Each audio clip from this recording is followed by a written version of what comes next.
et tous, mais surtout tous. Bienvenue pour cet atelier conférence de la communauté de offre de solutions. On a voulu vous présenter très rapidement la communauté d'offres de solutions, mais surtout deux cas d'usage d'interaction entre des offreurs et des industriels.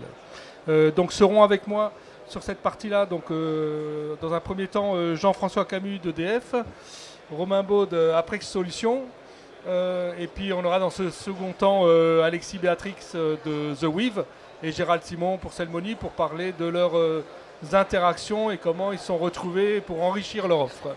Voilà, en quelques mots. Juste avant, j'ai mis deux slides pour présenter très rapidement la communauté des offres de solutions. Donc la communauté, le but c'est vraiment de fédérer des offres de solutions du Grand Est.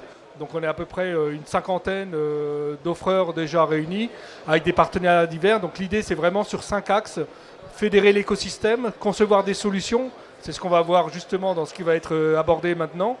Valoriser les solutions, bah, c'est très bien, c'est justement ce qu'on fait, en tout cas sur ce type d'événement, ça tombe bien. Et puis contribuer à la culturation technologique, on organise un certain nombre de webinaires, de séminaires, des déplacements, et de rencontrer notamment des pôles de compétences pour faire émerger justement ces solutions et les rendre industriables dans la mesure du possible. Voilà, en quelques mots. Et donc sur le site des offres de solutions, vous retrouverez les actualités, les replays et beaucoup de supports d'informations utiles qui racontent les histoires de la COS et surtout les supports pédagogiques qui les accompagnent. Voilà. Comme je l'ai dit avant, donc je vous propose de voir deux cas. Donc le premier, c'est entre EDF et Aprex Solutions. Alors, on va commencer parce qu'effectivement, EDF, Jean-François, je te donne le micro. Vous avez plusieurs casquettes dans la communauté des offreurs. Effectivement, on a cette particularité, EDF, d'être à la fois un offreur de solutions grâce à toutes les filiales et participations du groupe EDF. Donc, on peut citer Perfexco, Agrégio, EDF ENR, Esivia, etc., etc. Voilà, on a toute une constellation de sociétés qui offrent des solutions pour les industriels. Mais aussi, on est nous-mêmes un industriel. On a une implantation industrielle d'ailleurs au Grand Est qui est assez significative avec 3 centrales nucléaires en exploitation. Il y a un cycle combiné gaz thermique en Lorraine. Il y a l'hydraulique. Voilà, donc on est un industriel actif sur le Grand Est qui recherche des solutions pour améliorer ses performances. Performance à la fois industrielle, performance en termes de sécurité, performance en termes de sûreté des installations. Donc on est à l'affût de toutes les technologies, tous les savoir-faire du territoire pour nous faire grandir sur ces domaines-là. Et donc, on a une démarche d'open innovation aussi qui est développée sur le territoire pour être en lien avec les acteurs de l'innovation et établir des partenariats, des collaborations avec ces acteurs dans une logique gagnant-gagnant entre nous et ces acteurs. Donc c'est ce qu'on va voir, puisque vous êtes à la fois donneur d'ordre, offreur de solutions, vitrine même de l'industrie du futur sur certains sites, et pourquoi pas d'ailleurs sur ce qui a été réalisé avec Aprex, on va le voir. Donc un projet, une belle histoire, une success story. Donc l'histoire qu'on va essayer de vous raconter, c'est justement le développement de cet assistant opérateur pour la réalisation de la cartographie finale d'assemblage combustible, comme on parlait, dans les réacteurs, en tout cas dans les centrales de production nucléaires notamment. Voilà, donc pour raconter cette histoire, Jean-François, si tu veux peut-être parler peut-être en termes ou alors comme vous voulez, hein, je vous laisse vous organiser entre vous pour raconter un peu l'histoire. Voilà. Je prends la parole dans un premier temps, puis je passerai la parole à Romain. Effectivement, dans cette démarche d'open innovation, on a toute cette relation avec le territoire, et puis il y a aussi des actions qu'on peut mener périodiquement, donc dont l'aboutissement a eu lieu en septembre dernier, qui est les prix EDF Pulse Grand Est que j'ai pu organiser et qui a permis de collecter déjà les besoins des entités opérationnelles du territoire et ces besoins les porter à connaissance des acteurs de l'innovation du territoire afin qu'ils puissent apporter des solutions. Et c'est comme ça, notamment, qu'on a pu initier un travail avec Aprex sur la centrale nucléaire de Cattenom. Alors, oui, effectivement, à l'issue de ce concours EDF Pulse, que l'on a remporté. Merci encore. On a effectivement identifié avec EDF un sujet assez précis sur le site de Cattenom qui visait à aider, accompagner les opérateurs dans les phases de rechargement du réacteur. Donc les phases de rechargement du réacteur, ce sont ces phases où le réacteur nucléaire est ouvert et où les éléments combustibles à l'intérieur du réacteur sont interchangés. Où ça va passer entre le réacteur lui-même et puis les piscines de stockage. C'est un protocole très très cadré, vous l'imaginez, à un point extrêmement élevé. On a difficilement vu plus cadré que ça, où effectivement les consignes viennent à la fois de l'agence de sûreté nucléaire, donc avec des positionnements de ces assemblages combustibles. Peut-être que vous pouvez voir sur l'image ce que c'est. Donc les assemblages combustibles, c'est représenté par ces petits carrés. Ce que vous voyez là, on va commencer par ça. C'est schématiquement la représentation du cœur du réacteur nucléaire. Chaque petit carré représente un barreau qui va contenir du combustible nucléaire. Le positionnement de chaque assemblage ici est donné par l'agence de sécurité nucléaire et dépend de l'âge de ce barreau, de son potentiel énergétique, etc. Et donc chaque assemblage voit sa position bouger et évoluer au cours du temps à l'intérieur de ce réacteur.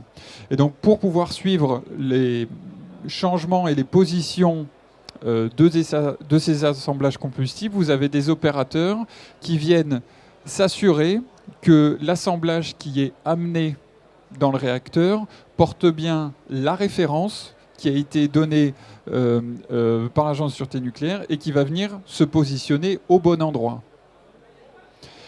Donc ce travail se fait dans des conditions très délicates, puisque généralement ce travail se fait sur des tranches de rechargement, donc le réacteur est mis en pause momentanément. Il va dégager encore énormément d'énergie, peu de radiation, mais beaucoup d'énergie, avec une température d'eau importante. Et les opérateurs doivent travailler à venir détecter et lire les références des assemblages combustibles au fond de la piscine, donc à presque 6 mètres de fond, avec une eau bouillonnante. Vous imaginez un cours d'eau en déplacement. Donc là, c'est effectivement de la convection thermique qui met en mouvement l'eau et qui va générer beaucoup de perturbations. Donc c'est un travail qui prend aujourd'hui beaucoup de temps parce que c'est fait avec énormément de rigueur et le droit à l'erreur n'existe absolument pas. Et le sujet d'EDF, c'était de pouvoir réfléchir et proposer un assistant à leurs opérateurs pour leur permettre à la fois de mieux lire peut-être avec davantage de confiance et en tout cas un avis machine qui pourrait dire effectivement j'ai bien lu ça, je suis d'accord avec toi, et en plus de faire le matching avec les éléments donnés par l'agence de sûreté. Donc c'est ça la problématique auquel on a répondu. Ouais.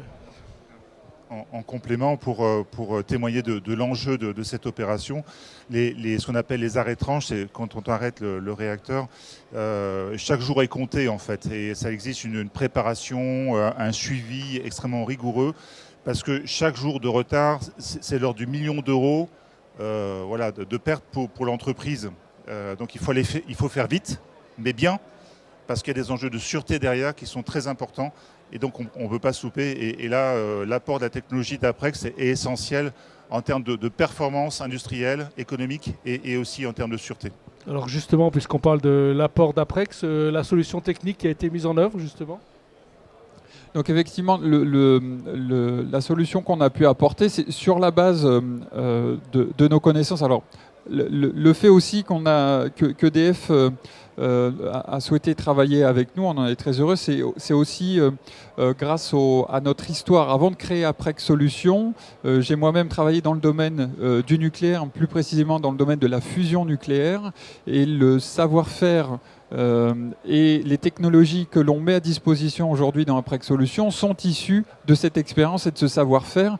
Donc les enjeux de fiabilité, de performance, d'exigence dans la qualité des résultats, c'est culturellement quelque chose qu'on a assez ancré au fond de nous et qui guide l'ensemble de nos développements.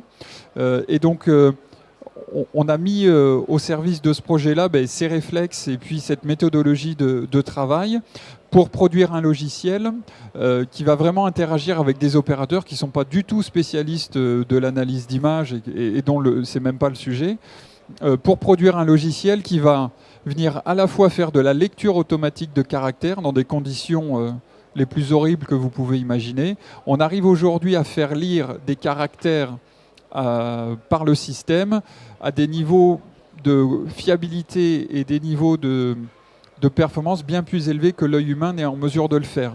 Les algorithmes aujourd'hui travaillent mieux que l'humain sur la lecture parce qu'ils sont en mesure de lire beaucoup plus vite, plus de données, et on a beaucoup travaillé à faire en sorte qu'ils puissent en plus cumuler de l'information au travers des différentes images pour faire en sorte de donner un diagnostic qui est non pas basé sur l'analyse d'une seule image, mais d'une multitude d'images. Donc la première étape, c'est effectivement la lecture de caractères.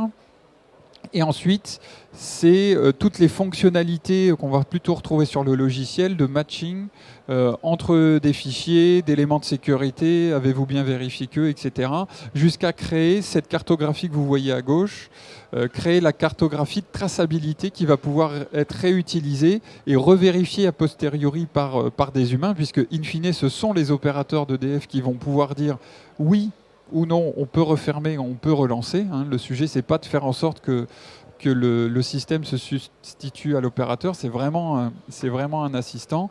Et donc le fond du sujet sur lequel on a travaillé et qui nous a demandé beaucoup de matière grise, c'est le niveau de fiabilité auquel que l'on a atteint avec la lecture de ces caractères-là dans des environnements extrêmement complexes. Quand on diffusera le replay, on complétera avec une vidéo qu'a réalisée justement Laurent Pérez pour expliquer effectivement comment ça a été mis en œuvre à Cattenom. Jean-François, là on est typiquement sur une solution qui est déclinable sur d'autres centrales, qui est... Oui, comment c'est perçu justement par EDF et par la R&D, parce qu'on sait que c'est quand même un gros écosystème EDF. Ouais. Alors ce qui est génial dans l'histoire, c'est que voilà, un acteur local comme EDF travaille avec un acteur local de l'innovation, une entreprise innovante, et on développe ensemble des choses. Donc Aprex fait du business avec EDF, peut-être va capitaliser aussi sur l'image d'EDF, pourquoi pas. Et nous, on met en avant une nouvelle techno qui nous permet d'être plus performants. Et finalement, si ça marche sur la centrale de Cattenom, ça va marcher aussi sur les autres centrales. Et voilà, dans le Grand Est, mais aussi au-delà, au niveau national. Et du coup, ça va donner un rayonnement national à Aprex. Et notre R&D s'intéresse beaucoup à ce qui se passe actuellement sur Cattenom pour capitaliser aussi le sujet. Et je sais que Cattenom va porter le sujet au sein d'initiatives internes au groupe EDF et au réseau des centrales, notamment par rapport à un challenge innovation qui va être porté et donc qui va permettre de faire rayonner la technologie d'Aprex au sein du groupe EDF et du réseau des centrales nucléaires en France. Romain, pour toi, c'est quoi les secrets d'un partenariat, enfin en tout cas d'un business réussi entre un industriel et un offreur de solutions? On voit que c'est pas préparé. Là. Non, je pense que c'est dans un premier temps, c'est effectivement le côté communauté. Donc ce sujet-là, il est pas sorti du chapeau. On se lance pas dans un projet comme ça sur du nucléaire, notamment sur du réacteur, si on n'a pas un minimum de confiance qui est déjà là présente. Si on n'apprend pas déjà à se connaître, c'est des sujets avec des enjeux quand même extrêmement élevés. On peut vraiment pas faire n'importe quoi. Donc je pense qu'il y a effectivement, c'est l'intérêt aussi des communautés comme celle-là qui mettent en en relation des écosystèmes d'offreurs et puis de donneurs d'ordre, où on apprend effectivement à se connaître et puis on réfléchit, j'ai peut-être un sujet, etc. Et ce serait bien qu'on se voit une fois, on se voit deux fois, on en reparle effectivement et on avance, jusqu'à nous aussi pouvoir rentrer en contact avec la R&D EDF et pouvoir envisager des collaborations aussi intéressantes qui deviennent du coup enrichissantes pour tout le monde. Donc c'est déjà de se connaître, se rencontrer, d'être là. Et puis ensuite, je dirais, après, on rentre dans le concret du boulot. Et puis c'est toute la méthodologie de travail qui va amener au succès. Ouais. Et EDF, avant que Jean-François, il y avait justement, on en parlait avant, Laurent Pérez, qui était depuis l'origine dans la communauté des offreurs de solutions. Toi, tu y es depuis que tu as pris le poste. Comment tu vois, toi, la communauté des offreurs par rapport à EDF, justement ? Oui, c'est un vivier de compétences, de savoir-faire. Mon rôle, c'est d'identifier les besoins du groupe EDF et de mettre en relation les offreurs de solutions avec les besoins du groupe EDF. Ma finalité à moi, c'est de contribuer au développement économique local par des relations gagnant-gagnant entre le groupe EDF et des offreurs de solutions. Voilà, parce que, comme je l'ai expliqué, il y a du business qui se fait et puis il y a de la performance de l'autre côté en plus, et ça, c'est super intéressant. Donc, on parlait avant des prix EDF Pulse, je me souviens, parce que quand ils ont été lancés, donc on avait organisé une session où tu étais venu présenter justement les prix EDF Pulse à tous les offreurs. Et j'en parlais avant sur le site internet, on avait après diffusé plus largement pour qu'au moins ce qu'on apporte aux offreurs serve en fait à tout l'écosystème qui puisse voir ça. Du coup, j'en profite pour faire aussi un appel à tous les industriels qui voudraient challenger des offreurs de solutions ou autres. N'hésitez pas à contacter la communauté des offreurs, parce que notre rôle, c'est vraiment de vous aider à répondre à vos besoins, quoi. Donc, c'est exactement en fait ce qui s'est passé avec EDF, quoi. Exactement, une grande richesse de cet écosystème sur lequel il est intéressant de capitaliser. Ok, est-ce qu'il y a peut-être des questions sur le sujet avant qu'on passe à un autre cas d'école? Je regarde l'assistance. Non, ce que je vous propose, en tout cas, merci Romain, merci Jean-François. Je vous propose d'accueillir Alexis Béatrix de The Weave et Gérald Simon de Selmony. Donc, tous les deux sont offreurs depuis un certain nombre de mois, d'années. Le temps que Gérald finisse CRP. Voilà. En quelques mots, peut-être l'histoire qu'on va raconter, c'est justement comment des offreurs ont appris à se connaître et voir des complémentarités possibles pour imaginer de vraies solutions et enrichir leur offre en fait. On va peut-être commencer avec toi Alexis, ça tombe bien, la slide est pour toi. Oui, en quelques mots, c'est quoi The Weave ? Oui, bonjour à tous, à toutes et tous. The Weave, c'est un éditeur de logiciels pour l'industrie qui a été créé à Nancy il y a 8 ans. Nous sommes spécialisés donc dans le développement destiné à la collecte, l'analyse et l'exploitation des données industrielles dans des scénarios où on cherche à améliorer la performance opérationnelle. Donc ça passe par la maintenance, ça passe par la production, la qualité, la traçabilité. The Weave, aujourd'hui, ce sont 7 personnes réparties entre Nancy et l'Île-de-France principalement. Et on a même un membre de notre équipe qui est en Italie. Voilà. Offreur de solutions, comme ça a été dit, depuis 6 ou 7 ans, je ne saurais plus dire exactement. Vous êtes pas mal impliqué aussi, on le voit avec les logos dans l'écosystème. Alors, au-delà des The Weave, et peut-être que la COS a aidé aussi à aller vers ces écosystèmes. Absolument, et je pense qu'on aura l'occasion d'en parler. Là, on parle de la COS Grand Est. Je viens d'indiquer que The Weave est également implanté en Île-de-France parce que nous y avons un bureau commercial. Et nous sommes également membres de la COS Île-de-France avec une autre aventure à raconter, mais dans ce qui va être dit ce matin, il y a beaucoup de similitudes et on trouve la même dynamique. Et alors, quand on le fait en plus sur 2 endroits, on multiplie les effets. Alors, The Weave, Ah oui. what is what? Oui, pardon. Oui, alors The Weave, le nom The Weave, ça vient de What is what. Certains connaissent le who's who. Voilà, là c'est le what is what. C'est encore plus fort. What is what pour savoir quoi et quoi. Je vous indiquais de la finalité de nos solutions, La finalité de nos solutions, collecter, analyser les données. Voilà, c'est ce qui permet de savoir quoi et quoi, une machine, un ordre de fabrication, une installation, un bâtiment, de quoi est-il fait, comment il a été fait, quand, quoi, où, comment, toutes ces questions, what is what. C'est la finalité de The Weave. Et puisque c'est à l'écran, pour cadrer un petit peu plus cette approche générale, The Weave, ça se décline en 4 grands modules. Un module orienté production, c'est Weave Run. Un module orienté maintenance, Weave Maintain. Un module connectivité, dont on se sert beaucoup avec Cellmony, on va en parler dans un instant, Weave Connect, et puis les services autour de l'exploitation de la donnée. Voilà, bon, ça on ne va pas rentrer dans le détail, ce n'est pas le but. Juste pour conclure, un aperçu de quelques-uns de nos clients, des PME, des ETI, partout en France.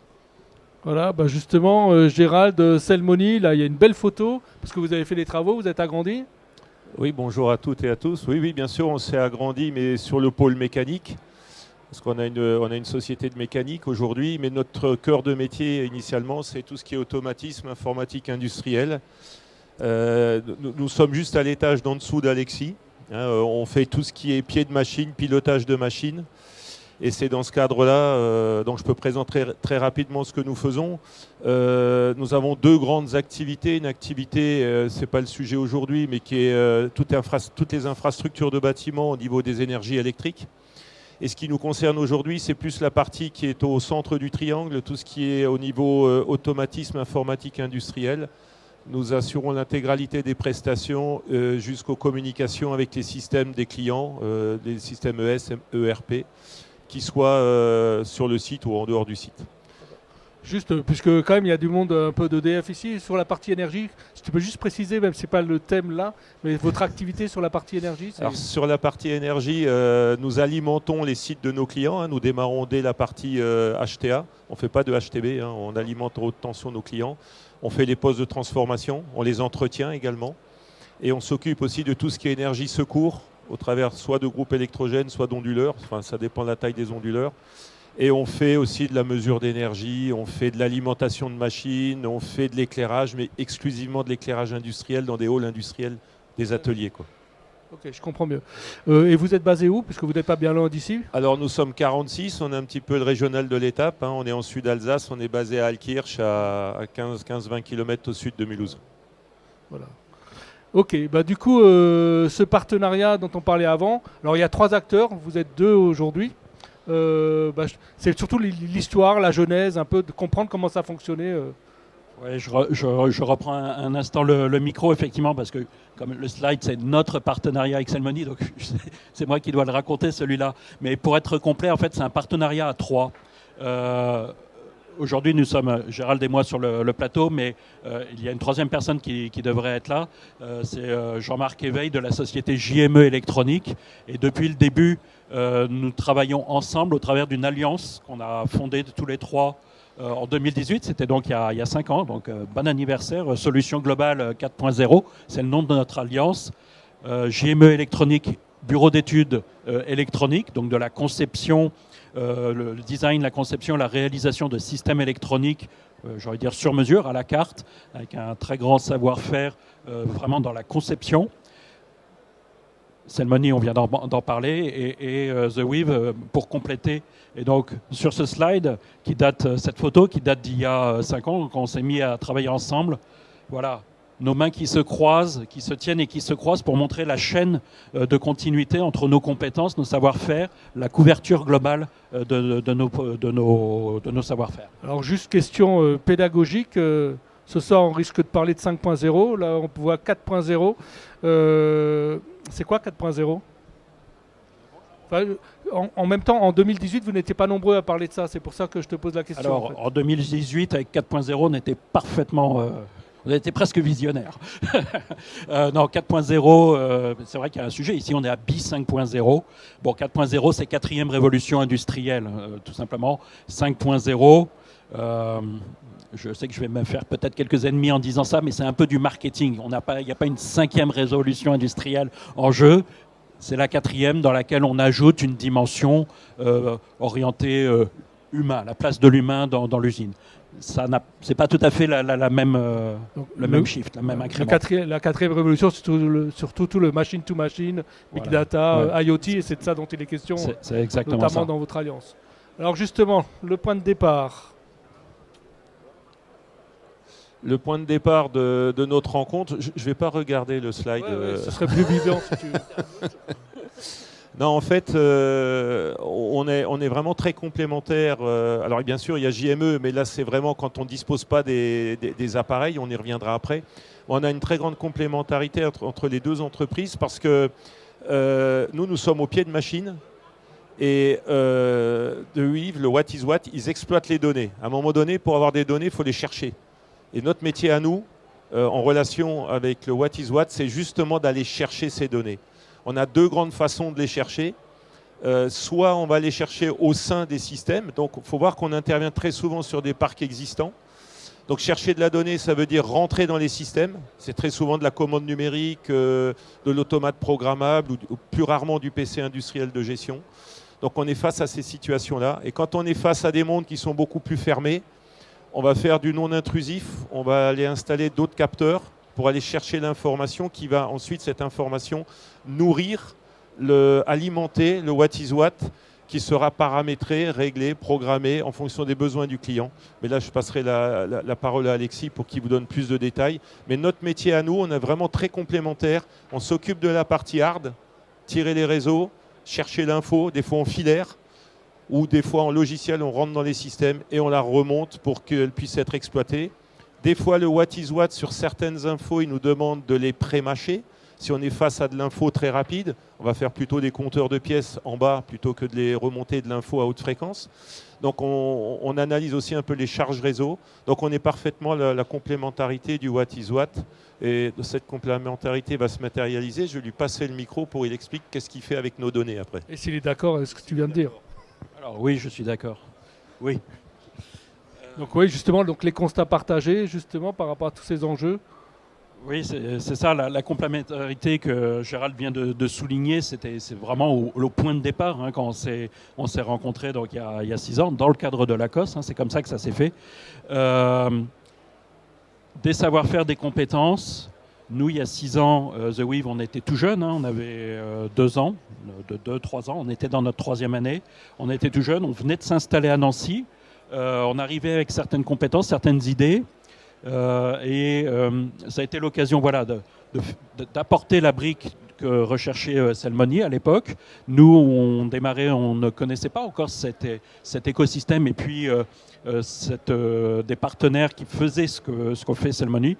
Et donc, voilà, on avait des besoins, on sentait qu'il y avait des choses à faire, on avait des profils différents et c'est comme ça que ça a marché. Et puis, c'est tombé, j'ai envie de dire, au bon moment. C'est un moment où le 4.0 montait en puissance. Il y avait l'historique usine du futur qui devenait l'industrie 4.0, les systèmes informatiques qui évoluaient. Et puis, il y a vraiment un point clé, peut-être qu'on y reviendra tout à l'heure, c'est les compétences. Un vrai pôle de compétences chez Selmoni, un pôle de compétences chez JME. Et puis, nous, on a le nôtre. Nous, on est pure player en développement logiciel. On ne fait pas d'automatisme, donc on ne peut pas être partout. De toute façon, c'est trop large, trop rapide, trop profond à tout maîtriser. Donc voilà, chacun dans notre métier, bon dans notre métier, très bon dans notre métier et complémentaire. Ça, c'est ce qu'on voit souvent dans la COS, hein, depuis qu'elle est créée, c'est qu'il n'y a pas une réponse monoproduit, c'est souvent un assemblage presque sur mesure, en fonction des besoins de chaque industriel, quoi, en fait. Et du coup, cette alliance, elle permet quoi alors ? Eh bien, elle nous permet effectivement d'aller répondre à des besoins chez des clients, hein, des besoins d'avoir déjà un interlocuteur unique capable d'intégrer une solution globale, ce qui simplifie l'échange avec le client. Ça permet pour nos sociétés également d'aller sur des marchés ou de répondre globalement à un client. Hein, c'est ce que je disais avant. C'est-à-dire que moi, initialement, si je vois un marché où il y a de la data à aller exploiter, je peux formuler une offre complète, cette fois avec le What is What. Et on est très ouvert sur le sujet, hein, envers nos clients. Donc c'est un discours qui passe très bien. Le discours, c'est vraiment de bien comprendre qu'aujourd'hui, la problématique, c'est d'avoir un interlocuteur unique capable de maîtriser la chaîne complète de la demande. Et ça, c'est la force de notre alliance aujourd'hui, quoi. Et souvent d'ailleurs sur les salons, hein, vous montrez un prototype, on voit bien la complémentarité de ses compétences de visu, enfin par l'action. Quoi, en fait, Oui, le prototype, il n'est pas loin, il est pas là, loin, vous avez le droit d'aller tenter Voilà. votre chance au dé, vous gagnerez peut-être. Mais c'est typiquement, on remontre un petit peu ce qu'on fait dans la vraie vie, à savoir une machine, et on alimente en données, que ce soit des données d'énergie, des données de comptage et autres, on alimente le What is What. Ouais. Moi, ce que j'aime bien dans votre prototype, c'est qu'on voit bien la complémentarité de chacun. Quoi. Oui. Chacun a une vraie expertise, mais l'ensemble forme un tout. Quoi, Exactement, oui. Et du coup, justement, en pratique, ça se passe comment? Donc, on va quelques exemples. Un exemple. Oui, alors, Gérald a parlé des démonstrations. On travaille beaucoup, effectivement, en démonstration ensemble. Alors, la démonstration, c'est ce qu'on voit aujourd'hui, mais dessous, c'est tout le travail qui a été fait par nos équipes. On a développé ensemble, nos équipes ont l'habitude de travailler ensemble. On a développé un savoir-faire, des pratiques, des briques techniques qu'on arrive un peu à réintégrer année après année. Là. Donc, en 5 ans, on a maintenant un joli petit portefeuille de techniques, d'outils qui nous permettent d'aller plus vite et d'être meilleurs sur ces projets communs. Donc ça, c'est la partie présentation technique. Et puis, évidemment, on va sur des marchés, on remporte des marchés grâce à ces complémentarités. Donc peut-être qu'on vous parlera de quelques cas réalisés en commun, si tu veux, après. Et puis, tout ça, ça s'accompagne aussi d'un partenariat entre nos équipes de R&D. Notamment, je souhaite mentionner un projet qui s'appelait MIA, Machine Intelligente et Apprenante, qu'on a mené ensemble à 3 avec JME Électronique, qui avait été lauréat il y a 4 ans d'un AMI régional et qui visait à développer une forme d'intelligence artificielle pour l'analyse des problèmes de lignage des convoyeurs. Alors les convoyeurs, c'est du Salmoni, de toute évidence. Quand ils sont mal lignés, quand il y a un problème sur le moteur, sur la transmission, comment on le détecte et comment on anticipe la casse. Donc ça a été un projet de R&D qu'on a mené ensemble. Un autre exemple en R&D, les IoT Box que vous voyez à l'écran, ces petits boîtiers électroniques développés cette fois-ci entre JME et The Weave, des boîtiers sécurisés pour capter des données en bord de ligne, ou là où il n'y a pas d'automate, ou là où il y a des spécificités qui font qu'on n'a pas de solution sur étagère. Donc on a développé ces boîtiers, captation de données, sécurisation des données, pré-traitement en bord de ligne et transmission sécurisée dans le What is What. Ça, c'est notre exemple de projet réalisé en commun. Voilà. Est-ce que vous auriez juste un exemple chez un client que vous pourriez illustrer et expliquer un peu justement par rapport à une demande client, comment la solution globale se met en œuvre en fait? Ça vient par l'un ou l'autre? C'est tout de suite les 3 ensemble? Bien, on a un sujet qu'on a traité, qui avait été amené d'ailleurs par Alexis. Là, on est sur des machines qui font du tréfilage, en fait, et le client voulait remonter de l'information, aussi bien de l'information pour des données de maintenance, comme de l'information pour des données de production. Et quant à Alexis, ils ont détecté ce projet, la question s'est tout de suite posée, comment on va aller s'interconnecter sur les machines? Et c'est là que nous, on intervient. Donc, on a fait une analyse sur ce qui était récurrent, qu'on retrouvait sur les différentes machines. Il se trouvait qu'on a eu un peu de chance sur ce coup-là, c'était des automates qu'on maîtrisait bien. Et à part une conversion de réseau qu'on a été obligé de faire parce que c'était des machines assez anciennes, eh bien, avec le client, on a identifié ces données, on les a préparées. On les a stockés dans une zone mémoire qu'on a pu ensuite échanger. Et le What is What, il est dans son activité qu'il maîtrise parfaitement. C'est exploiter ces données, les chercher dans une zone mémoire. Donc ça, c'est du concret. Donc on a été directement chercher les données au sein des machines. Ok. Tu veux rajouter quelque chose? Oui, sur ce projet en particulier, outre le succès technique, parce que c'est un succès technique, c'est un succès, ça tourne bien aujourd'hui depuis plusieurs années, outre le succès technique que mentionne Gérald, effectivement, il se trouve que c'est The Weave qui avait été au contact de l'industriel, qui avait identifié le projet. Alors, quand on est une petite équipe comme la nôtre, à l'époque, on devait être 4 ou 5 seulement, un peu jeune, des fois, on rencontre des problèmes de, peut-être pas de crédibilité, mais il y a des industriels qui hésitent en se disant, ouais, bon, ils sont sympas, ça a l'air bien, mais où seront-ils l'an prochain? Où seront-ils dans 2 ans? Ils sont 4. Bon. d'arriver, alors certes on était maître d'œuvre, mais d'arriver avec un industriel crédible, connu, reconnu, plus de 20 ans, Salmoni, plus de 30 ans pour Salmoni, 50 personnes, voilà, ça crédibilise aussi l'offre, au-delà de la technique. Juste deux petites questions, on arrive au bout de cette intervention. Par rapport aux relations que vous avez avec vos clients, est-ce que vous voyez arriver de nouvelles problématiques qui apparaissent aujourd'hui avec l'IA, avec d'autres aspects qui sont à explorer ou on sent que les réponses sont peut-être pas encore là, mais on y va? Je dirais la principale problématique que moi je vois, c'est que les clients ont énormément de mal à exprimer leurs besoins. C'est plus ce problème-là que moi je rencontre. Et ils ont même tellement de mal à l'exprimer qu'ils ont même encore plus de mal à l'envisager. Et c'est ça le souci, c'est qu'on a aujourd'hui des technologies qui permettent, et nous on en est intimement convaincus, de faire évoluer les outils de production, l'organisation de la production. Mais la difficulté, c'est que nous, on a ce savoir-faire, mais c'est d'aller avec les clients, leur faire comprendre qu'est-ce qu'ils peuvent en ressortir. Donc il y a un vrai problème pour moi de gap technique, de compréhension. Et c'est ça, l'enjeu de la COS, il est aussi là d'ailleurs. Hein. C'est d'arriver à faire correspondre un besoin qui existe, mais qu'ils ont de difficultés à exprimer. C'est justement la dernière question que je voulais poser pour Alexis. Tu es aussi, comme Gérald, depuis pas mal de temps dans la communauté des offres de solutions. Justement, c'est quoi les défis par rapport à ce qu'on exposait avant, d'acculturation ou d'accompagnement que peut apporter notamment la communauté des offres de solutions, ou sa particularité d'ailleurs? Alors, je ne peux que souscrire à ce que vient de dire Gérald. Les entreprises industrielles aujourd'hui, il y a d'innombrables challenges à relever, des sollicitations, on entend beaucoup de choses, il y a beaucoup de transformations possibles. Il y a des techniques qui apparaissent, il y a des buzzwords, alors ça faut aussi un peu trier, etc. Alors, il y a des dispositifs d'accompagnement, il y a des diagnostics qui sont organisés par la région, par d'autres acteurs, qui aident déjà les entreprises à y voir un petit peu plus clair. Ça, c'est super, c'est absolument nécessaire. Mais après, voilà, vers qui je me tourne?